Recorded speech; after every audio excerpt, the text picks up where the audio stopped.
अर्थशास्त्र क्लास 10वीं। चैप्टर का नाम है विकास।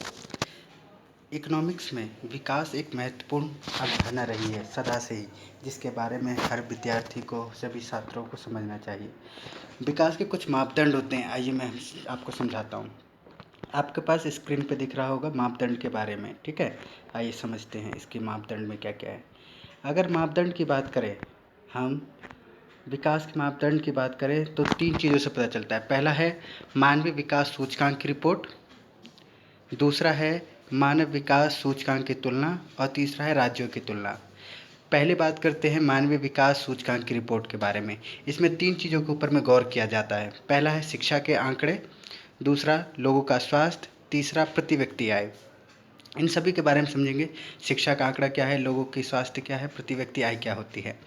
दूसरा है मानव विकास सूचकांक की तुलना, जिसके अंदर में 4 बातों को उल्लेख किया गया है। पहला है प्रति व्यक्ति आय, दूसरा है जीवन प्रत्याशा, तीसरा है साक्षरता दर जो 15 वर्ष से अधिक रखी गई है, और चौथा है सकल नामांकन अनुपात। तीनों स्तर पर आंकी जाएगी और राज्यों की तुलना की जाती है। तो राज्यों की तुलना 3 स्तर से की जाती है।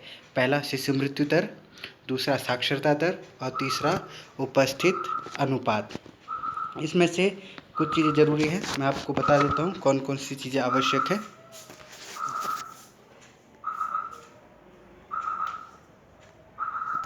आप इम्पोर्टेंट ज़रा लिख लें।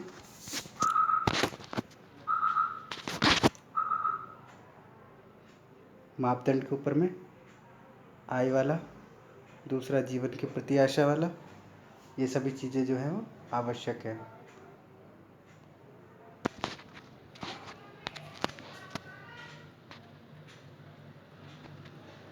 आइए आगे बढ़ते हैं।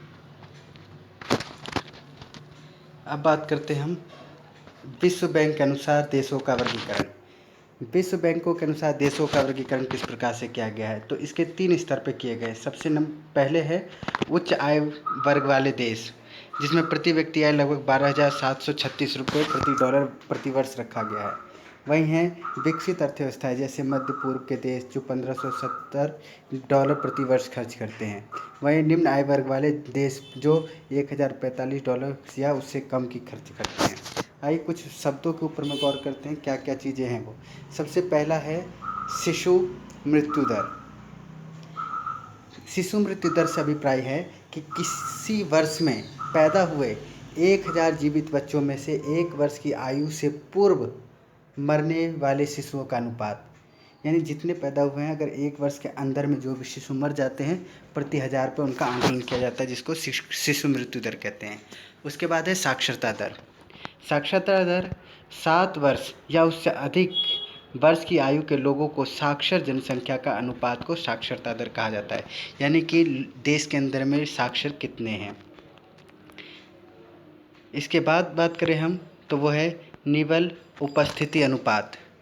निबल उपस्थिति अनुपात का आंकलन करने के लिए हमें 6 से 10 वर्ष की आयु के स्कूल जाने वाले कुल बच्चों का उस आयु वर्ग के कुल बच्चों के साथ प्रतिशत अनुपात है। प्रति व्यक्ति आय क्या होता है, प्रति व्यक्ति आय को ही हम औसत आय भी कहते हैं। इसकी जनगणना इसका गणना करने के लिए हमें राष्ट्र की कुल आय चाहिए कि देश के प्रति लोगों, देश में जितने भी जनसंख्या है उनके द्वारा कमाए गए इनकम प्लस उसको डिवाइड कर देते हैं हम कुल जनसंख्या से, तो हमारा प्रति व्यक्ति आय यानी कि औसत आय आ जाता है। BMI क्या है, तो शरीर का द्रव्यमान सूचकांक पोषण वैज्ञानिक किसी व्यक्ति के अल्प पोषित होने की जांच कर सकता है। यदि यह 18.5 से कम हो तो व्यक्ति कुपोषित है, अगर 25 से ऊपर है तो वह मोटापे से ग्रस्त है।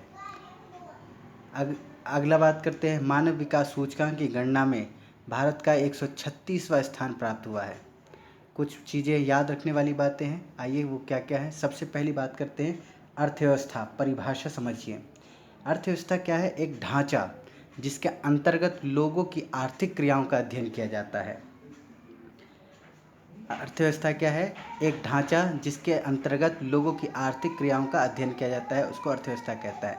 दूसरा है आर्थिक विकास। आर्थिक विकास क्या है, एक ऐसी प्रक्रिया है जिसके द्वारा एक अर्थव्यवस्था की वास्तविक प्रति व्यक्ति आय दीर्घ अवधि में बढ़ती है। फिर लोगों या समूहों का प्राथमिक लक्ष्य क्या होता है, किसी भी समाज के अंदर में समूह का प्राथमिक लक्ष्य क्या है। सबसे पहला होता है अधिक आय पाना। इसके अतिरिक्त बराबरी, स्वतंत्रता, सुरक्षा व आदर भाव अन्य लक्ष्य हैं। किसी भी अर्थव्यवस्था में आप जाइए, किसी भी समाज में जाइए, लोगों के बीच के समूह के, तो ये चीज़ें परम आवश्यक रखी गई हैं जिनको लोग प्राथमिक लक्ष्य के रूप में ना जानते हैं। फिर है आर्थिक नियोजन।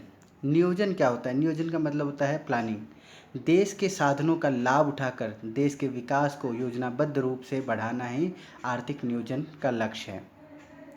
इसके बाद हम बात करें तो देश के मध्य तुलना करने के लिए उनकी आय सबसे महत्वपूर्ण विशेषता समझी जाती है।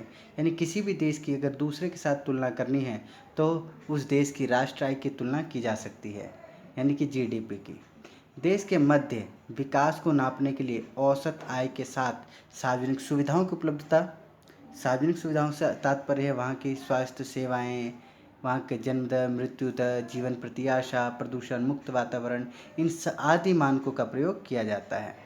प्रत्येक देश के लिए औसत आय की गणना, अगर हम किसी भी देश की औसत आय की गणना करें तो अंतर्राष्ट्रीय मुद्रा डॉलर में ही की जाती है, ताकि उसका कंपैरिजन अंतर्राष्ट्रीय स्तर के पर किया जा सके। अब है HDI, मानव विकास सूचकांक। आय व अन्य कारकों को समांकित सूची करके आधार पर किसी देश को उसकी गुणवत्ता के आधार पर वर्गीकृत किया जाता है।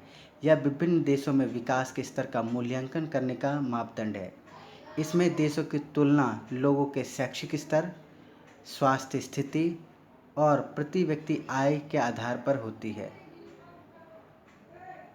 आइए कौन से विकसित देश हैं और कौन से विकासशील देश हैं उनके बारे में बात करते हैं।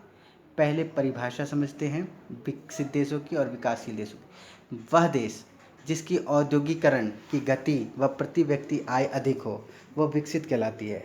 वहीं विकासशील की बात करें तो यह वह देश होते हैं जिसकी औद्योगिकरण की गति व प्रति व्यक्ति आय अधिक ना हो, स्थिति आत्मनिर्भर व समृद्ध। वहीं विकासशील गरीब व अन्य पर निर्भर। संसाधनों का उपयोग विकसित देश पूर्ण उपयोग करते हैं व ये अल्प उपयोग करते हैं। साक्षरता दर विकसित देशों में उच्च होता है, वहीं विकासशील देशों में निम्न होता है। विकास की समृद्धि उच्च प्रौद्योगिकी विकास, प्रौद्योगिकी के लिए दूसरों पर निर्भर होना। गरीबी व बेरोजगारी इसमें निम्न होती है, इसमें उच्च होती है। अर्थव्यवस्था के मुख्य योगदान तृतीयक क्षेत्र का होता है, जबकि अल्प विकसित में प्राथमिक क्षेत्र यानी कि कृषि पशुपालन का होता है। आय की वितरण की बात करें तो इसमें समान होते हैं, इसमें असमान होते हैं।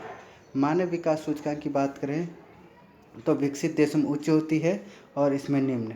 वहीं जीडीपी की बात करें, सकल घरेलू उत्पाद की, तो विकसित देशों के अंदर में उच्च होती हैं, वहीं अल्प विकसित देशों में निम्न होती हैं। ये इस पार्ट का समरी है जिसके सारे के सारे पॉइंट्स इंपॉर्टेंट है। इन्हीं